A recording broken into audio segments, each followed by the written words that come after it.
La radio était sa fenêtre sur le monde, un portail vers des lieux invisibles et des voies lointaines. Jean ressentait un frisson, une connexion à l'invisible, chaque fois qu'il tournait le bouton. Il imaginait les crépitements comme des murmures venus d'autres continents, des messages secrets portés par les ondes.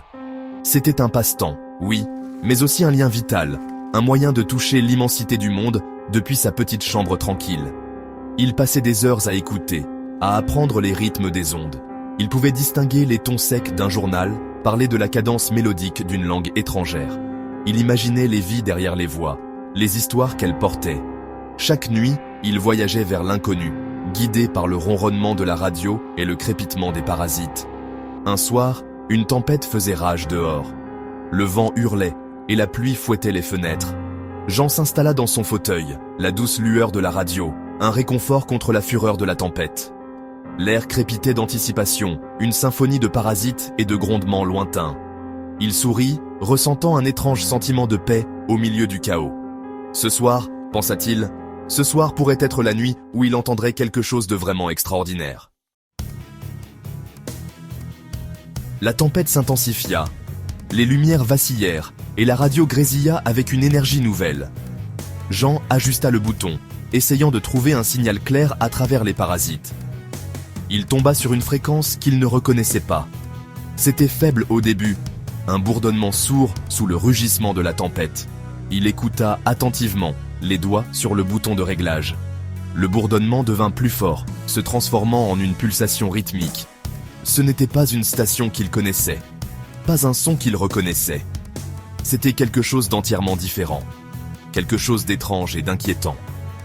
Un frisson lui parcourut l'échine, un instinct primaire lui disant de se détourner, de rompre la connexion. Il se sentit attiré par elle, captivé par l'étrange rythme. C'était comme un battement de cœur, un lent et régulier battement qui résonnait au plus profond de sa poitrine. Il essaya de rationaliser, de l'expliquer comme une interférence due à la tempête. Mais au fond de lui, une graine d'inquiétude avait été plantée. Puis, il l'entendit. Une voix, faible et déformée, portée par l'étrange fréquence. C'était un murmure au début, un souffle rauque qui semblait se fondre dans les parasites. Il s'efforça d'entendre, son pouls s'accélérant. Il ajusta le réglage, espérant clarifier le son. La voix devint plus forte, plus distincte. Elle parlait dans une langue qu'il ne reconnaissait pas, une langue gutturale et rythmique qui lui donna la chair de poule. Il ne comprenait pas les mots, mais le ton était sans équivoque. C'était une voix pleine de chagrin, implorant quelque chose qu'il ne pouvait comprendre. Il essaya d'y trouver un sens, de trouver une logique dans les sons. Il tenta même d'enregistrer la transmission, espérant la déchiffrer plus tard.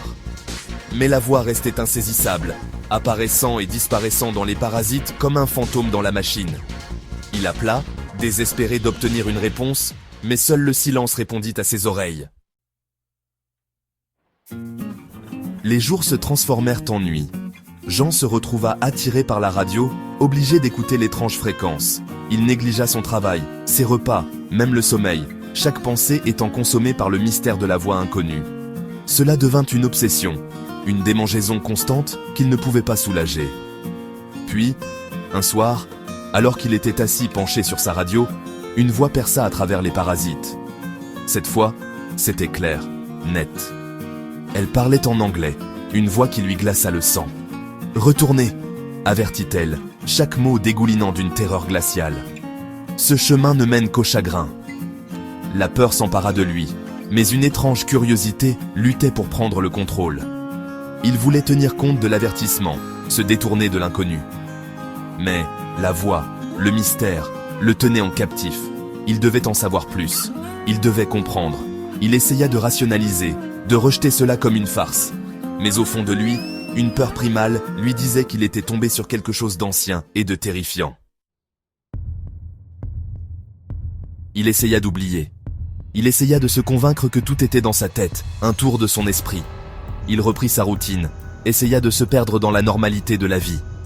Mais la voix, la fréquence, hantait ses pensées et remplissait ses rêves de murmures inquiétants.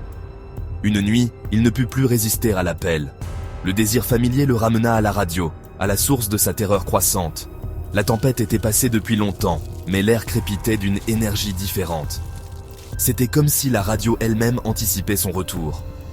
Au moment où il régla la fréquence, la voix revint. Elle était plus proche maintenant, plus puissante, comme si elle l'avait attendue. Elle parlait dans la même langue gutturale, mais cette fois, il y avait une clarté, une urgence dans son ton. C'était une supplication, un avertissement et une menace à la fois. Poussé par un mélange de peur et de curiosité morbide, Jean se plongea dans des recherches. Il parcourut de vieux livres, des archives poussiéreuses et des forums obscurs en ligne, cherchant toute mention de l'étrange fréquence ou de la voix qui la hantait. Il parla avec d'autres passionnés de radio, mais ils rejetèrent ces affirmations comme des hallucinations ou des farces élaborées. Il tomba sur une légende, un murmure dans les annales de l'histoire de la radio. Elle parlait d'une fréquence fantôme, un canal dont on disait qu'il était hanté par les voix des morts. Certains prétendaient que c'était un portail vers une autre dimension, une porte d'entrée vers un royaume au-delà de la compréhension humaine. La légende lui donna la chair de poule. Serait-ce vrai? Aurait-il trébuché sur quelque chose d'aussi ancien, d'aussi terrifiant? La partie rationnelle de lui-même se moquait de cette idée, mais une peur primale murmurait une histoire différente. Il était dépassé, il le savait bien, mais il était allé trop loin pour faire marche arrière maintenant. La voix continua de le hanter, devenant plus forte chaque jour. Elle lui murmurait pendant son sommeil, remplissait ses moments d'éveil d'effroi. Les frontières entre la réalité et le cauchemar s'estompaient. Il se perdait dans le mystère, consommé par la peur qui rongeait sa santé mentale. Puis, une nuit, les transmissions atteignirent un paroxysme. La voix, ne se contentant plus de simples murmures, remplit sa chambre d'une cacophonie de sons. Les objets vibraient, les ombres dansaient, et l'air crépitait d'une énergie invisible. Il sentit une présence, froide et menaçante, se refermer sur lui. Il essaya d'éteindre la radio, mais elle ne répondait pas. C'était comme si l'appareil n'était plus sous son contrôle. Il était piégé, à la merci d'une force qu'il ne comprenait pas, une terreur à laquelle il ne pouvait échapper. Il était allé trop loin, s'était trop enfoncé dans les mystères de l'inconnu. Et maintenant, quelque chose était venu le chercher. La tempête passa aussi vite qu'elle était arrivée. La voix se tut, l'étrange fréquence à nouveau vide. Jean gisait sur le sol, le corps tremblant, l'esprit sous le choc de l'expérience. Il lui restait plus de questions que de réponses, hanté par le souvenir de la terreur invisible qui avait envahi sa maison. Il n'entendit plus jamais la voix. Mais l'expérience laissa une marque indélébile sur son psychisme. Il ne pouvait pas se débarrasser du sentiment qu'il avait été averti, qu'il avait échappé de justesse à un sort pire que la mort. Il abandonna sa radio, incapable de regarder l'appareil sans un sursaut de peur. Il garda son expérience secrète, sachant que personne ne le croirait. Il lui restait un profond sentiment de malaise, une certitude effrayante que quelque chose se cachait juste derrière le voile de la réalité, à l'écoute, attendant son heure pour revenir.